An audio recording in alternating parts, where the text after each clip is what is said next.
उर्मिला की पांचों बहुओं को जब भी समय मिलता है वे आपस में गप्पे मारने लगती थी। यामिनी भाभी, चलो ना आज हम सब मिलकर कोई नाटक करते हैं। बात तो ठीक है, काम भी सारा निपट चुका है। एक काम करो, तुम मलका, सुमन, नीलम को बुला लाओ। पांचों बहुएं नाटक करने लगती हैं। तभी उर्मिला आ जाती है। बस कोई काम नहीं, ये फालतू के ड्रामे करती रहती हो। अरे एक गिलास पानी तो पिला दो, कितनी धूप में चलकर आई हूँ। शोभा, जाओ जरा माँ जी के लिए गिलास घड़े का पानी लेकर आओ। क्या हुआ माँ जी, आपने आने में बहुत देर कर दी? अरे वो राज रानी ने 2-3 घर बताए थे, आम का अचार डलवाना था किसी ने, वही डालकर आ रही हूँ। ये 100 रुपए दिए हैं।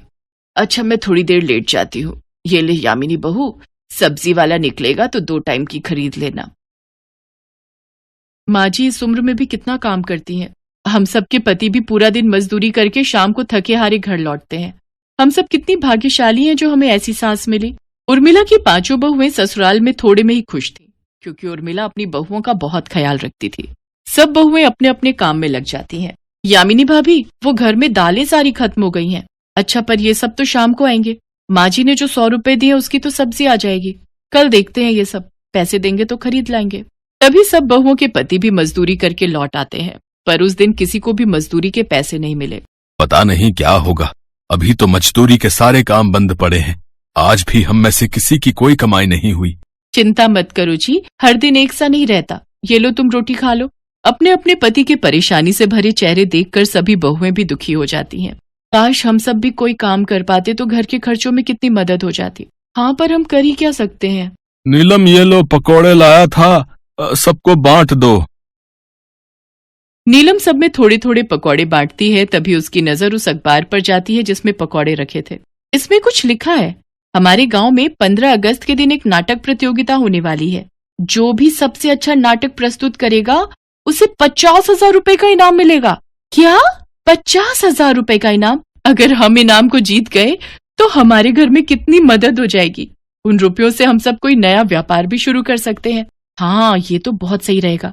क्यों ना हम सब मिलकर स्वतंत्रता दिवस के लिए एक नाटक तैयार करें। पर इसके लिए तो हमें कुछ रुपयों की और समय की भी जरूरत है, क्योंकि माँ जी और ये सब इसके लिए नहीं मानेंगे। यामिनी भाभी, हम दिन में अभ्यास नहीं कर सकते, पर रात में तो हम पांचों मिलकर नाटक का अभ्यास कर सकते हैं। वो तो ठीक है, पर हम नाटक किस विषय पर करेंगे वो भी तो सोचना पड़ेगा। मुझे लगता है क्यों ना हम फौजी नाटक तैयार करें। हम जल्दी इस नाटक को तैयार कर सकते हैं। देशभक्ति की भावना से भरा ये नाटक सबको बहुत पसंद आएगा, पर हमें उसके लिए फौजी की वेशभूषा भी खरीदनी पड़ेगी। तो कोई बात नहीं भाभी, हम सबके पास थोड़े थोड़े पैसे जुड़े हुए हैं। हम सब मिलकर अपने अपने लिए फौजी की वेशभूषा खरीदेंगे। अब जब विचार कर ही लिया है तो हम कल चलकर गांव में बने इस प्रतियोगिता स्थल पर जाकर अपना नाम लिखवा देंगे। अगले दिन पांचों बहुएं मिलकर प्रतियोगिता स्थल पर जाती हैं और अपना नाम लिखवा देती हैं और आपस में पैसे मिलाकर फौजी की वेशभूषा खरीद लेती हैं। सारा दिन काम निपटाकर पांचों बहुएं रात को नाटक का अभ्यास करती थीं। कुछ दिन तक सब बहुओं ने मिलकर बहुत अच्छा नाटक तैयार कर लिया। एक रात जब पांचों बहुएं छत पर नाटक का अभ्यास कर रही थीं, तभी उन्होंने अपने बराबर में बने एक खाली घर से कुछ लोगों की आवाज सुनी। हमारे पड़ोस में तो कोई नहीं रहता, फिर ये किसकी आवाज आ रही है? पहले तो कभी नहीं आई। शोर मत करो, हम इनकी बातों को ध्यान से सुनते हैं। बहुएं देखती हैं कि बराबर वाले खाली मकान में बंदूक ताने कुछ आतंकवादी बात कर रहे हैं। भाई तुम सबने ये गांव सही चुना है ना, क्योंकि यहाँ से शहर का रास्ता 5 किलोमीटर की दूरी पर है। हम लोगों ने सारे हथियार यहाँ छुपा दिए हैं। हाँ भाई चिंता मत करो, 15 अगस्त आने में अभी 2 दिन का समय है। हम कल शाम को ही यहाँ से निकल जाएंगे और शहर को बम से उड़ा देंगे। 15 अगस्त के दिन पूरे शहर को आजादी मिल जाएगी। हे भगवान, ये आतंकवादी इस घर में छुपे हुए हैं। हमें जल्द से जल्द पुलिस को इस बात की खबर देनी होगी। पर भाभी अभी तो रात का समय है, इन लोगों ने हमें पुलिस के पास जाते हुए देख लिया तो आतंकवादी सतर्क हो जाएंगे। भाभी हमें बिना किसी को बताए पुलिस स्टेशन जाना होगा, तभी ये आतंकवादी पकड़े जा सकते हैं, वरना शोर मच जाएगा। ठीक है, तुम सब धीरे धीरे सीढ़ियां उतरकर दरवाजे तक पहुंचो। ध्यान रहे माँ जी और इन सब की आंख ना खुले। पांचों बहुओं ने फौजी की वेशभूषा पहनी हुई थी, पर उस समय उन्होंने उस चीज को नहीं देखा। उन्हें तो सिर्फ आतंकवादियों को पकड़वाना था ताकि वो किसी को कोई नुकसान न पहुंचा सके। वे सब पुलिस स्टेशन पहुंचती हैं और पुलिस को इस बात की खबर देती हैं। पुलिस अलर्ट हो जाती है। वहीं से फौज को भी फोन मिलाया जाता है। मोहल्ले वालों को पुलिस सतर्क कर देती है। सब तरफ शोर मच जाता है। उर्मिला और उसके पांचों बेटे भी अब तक जाग चुके थे, पर बहुएं तो घर में थी ही नहीं। सब घबरा गए। क्या कहा? बहुएं घर में नहीं है? आखिर गई कहाँ? तुम सबको पता है हमारे बराबर वाले घर से आतंकवादी पकड़े गए हैं। मेरी तो जान निकल रही है। अरे कोई पता करो, हमारी बहुएं कहाँ हैं? उर्मिला देखती है पुलिस और फौज बराबर के घर में छुपे आतंकवादियों को पकड़ चुकी थी, पर पुलिस के साथ बहुएं भी फौजी रूप में थी। उर्मिला और उसके बेटों को सारी सच्चाई पता चलती है। अगले दिन पूरे गांव के सामने 5 बहुओं को सम्मानित किया जाता है। अब आप सबको ये जानकर बेहद खुशी होगी कि हमारे गांव की होनहार और साहसी बहुएं जो कि फौजी लिबास में थीं, उन्होंने अपनी जान पर खेलकर पुलिस को आतंकवादियों के बारे में बताया। हाँ, और आज इन्हीं के कारण जो है खतरनाक आतंकवादी पकड़े गए हैं भैया। पूरे गांव की तरफ से इन्हें सम्मानित किया जा रहा है और मुझे पता चला है कि आप 5 बहुओं ने फौजी का लिबास स्वतंत्रता दिवस पर होने वाली प्रतियोगिता के लिए पहना था। तो मैं आप सबको ये सूचित करना चाहता हूँ कि वो प्रतियोगिता आप 5 बहुएं जीत चुकी हैं। मुखिया जी की बात सुनकर 5 बहुएं खुशी से उछल पड़ती हैं। उर्मिला अपनी बहुओं पर गर्व करती है कि आज उसकी बहुएं जिस फौजी लिबास में थीं, उतना ही उन्होंने साहस का काम किया था। बहुओं का सम्मान पूरे गांव और आसपास के शहर में हो चुका था। सब लोग इंटरव्यू लेने के लिए उनके घर आ रहे थे। धीरे धीरे 5 बहुओं के कारण घर की आर्थिक तंगी भी ठीक हो गई। बहुओं की मेहनत रंग लाई। उर्मिला के बेटे और 5 बहुएं मिलकर जमीन और खेती का व्यवसाय करने लगे। जानकीनाथ अपने हाथ में मिठाई के एक नहीं 2 डिब्बे लेकर आए और अपनी पत्नी सुलोचना से बोले, अरे सुलोचना, ये लो देसी घी के मोतीचूर के लड्डू, ये लाया हूं मैं। हाँ, सबका मुंह मीठा करवा दो। आज मैं सचमुच बहुत खुश हूँ। हम एक नहीं 2 बच्चों के दादा दादी बनने वाले हैं। ये रेखा बहू और राधा बहू, ये लो। अनिल और सलील का भी मुंह मीठा करवा दो। ये लो सुलोचना, तुम भी खाओ। यहाँ मैं चिंता में घुले जा रही हूँ। दोनों बहुएं एक साथ गर्भवती हैं। अब खर्चा और बढ़ जाएगा और इन्हें देसी घी के लड्डू खिलाने की पड़ी है। एक ही डिब्बा खरीद लाते, 2 डिब्बों पर पैसे खर्च करने की क्या जरूरत थी?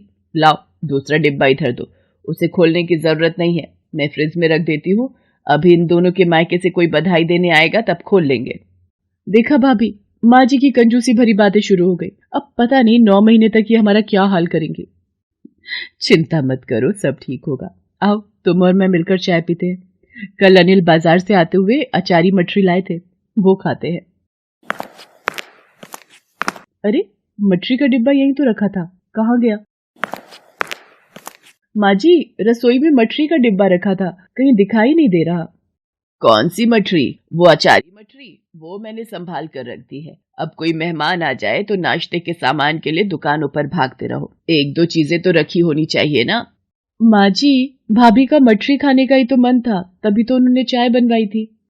अच्छा, ये बात है। अब मैं तुम्हारे मन थोड़े ही मारूंगी। रुको, मैं मठरी का डिब्बा लाती हूँ।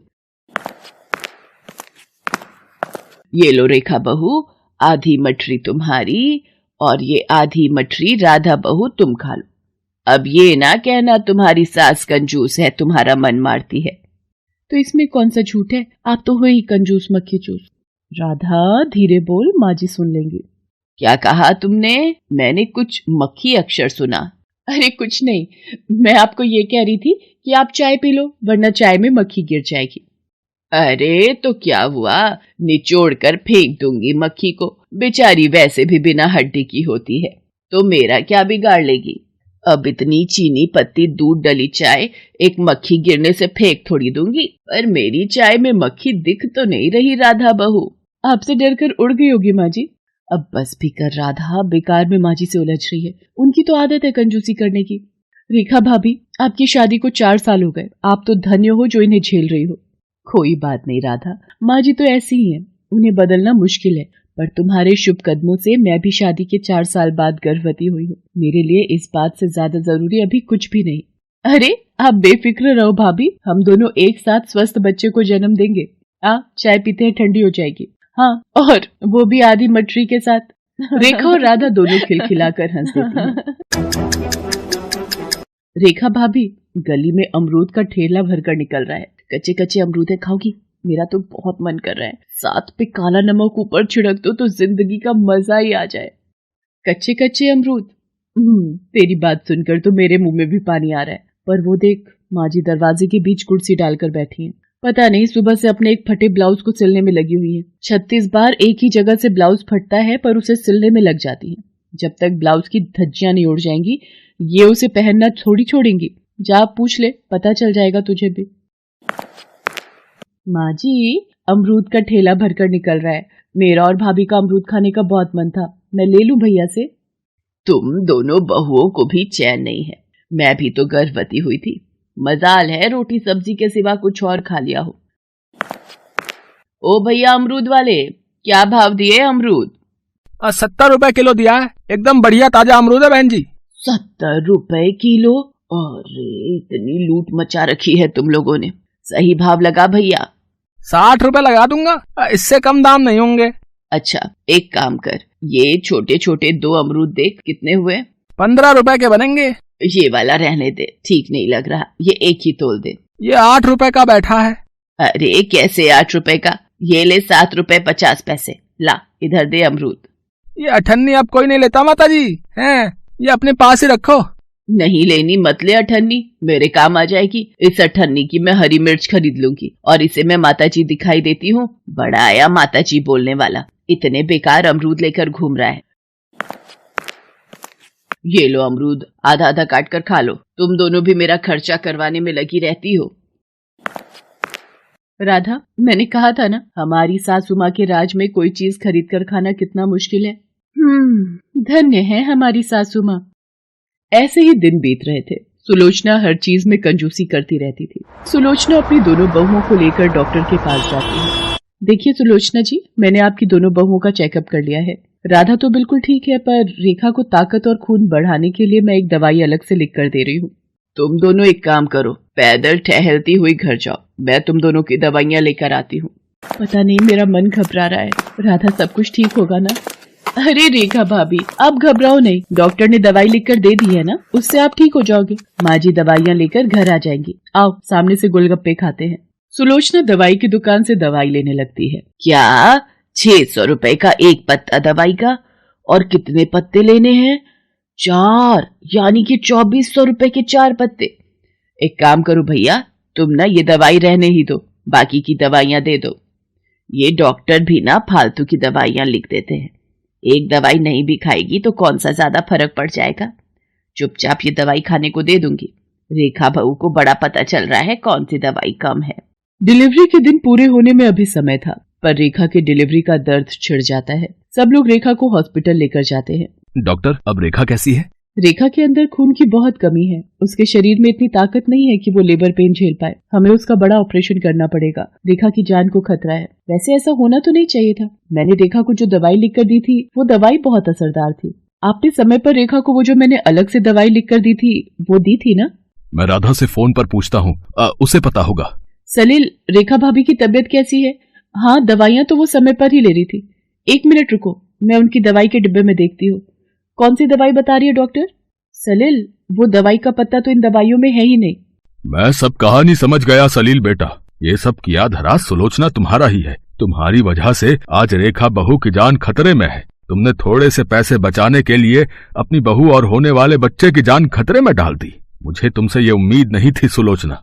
माँ, आपने ऐसा क्यों किया? आपको तो पता था ना कि हमारी शादी के 4 साल बाद रेखा गर्भवती हुई थी और हमारे लिए ये आने वाला बच्चा कितना अनमोल है। अगर रेखा या मेरे बच्चे को कुछ हो गया तो मैं आपको कभी माफ नहीं करूंगा माँ। मुझे माफ कर दो अनिल बेटा, मुझसे बहुत बड़ी गलती हो गई। मैंने कंजूसी की जिसका परिणाम आज मुझे ये मिला है। सुनो जी, आप भी मुझे माफ कर दो, मैंने बड़ी ही भूल कर दी। हे गणपति बप्पा, मेरी बहू और होने वाले बच्चे की रक्षा करना। मैं जीवन में कभी भी कंजूसी नहीं करूंगी, मैं वादा करती हूँ। बधाई हो सुलोचना जी, आपकी बहू को प्यारी सी बेटी हुई है। आपकी बहू और पोती दोनों ही स्वस्थ हैं। क्या मेरी पोती पैदा हुई है? डॉक्टर, आज मैं बहुत खुश हूँ। सुनो जी, मैं दादी बन गई, दादी। हाँ सुलोचना, मैं भी तो पोती का दादा बन गया। सुलोचना अपनी पोती को गोद में लेकर खूब प्यार करती है, मानो अपनी पोती को गोद में लेकर उसे दुनिया की सारी खुशियां मिल गई हो। उसकी आंखों में खुशी के आंसू भर आते हैं। सुलोचना को अपनी गलती का एहसास हो जाता है। कुछ दिनों बाद राधा भी एक प्यारे से बेटे को जन्म देती है।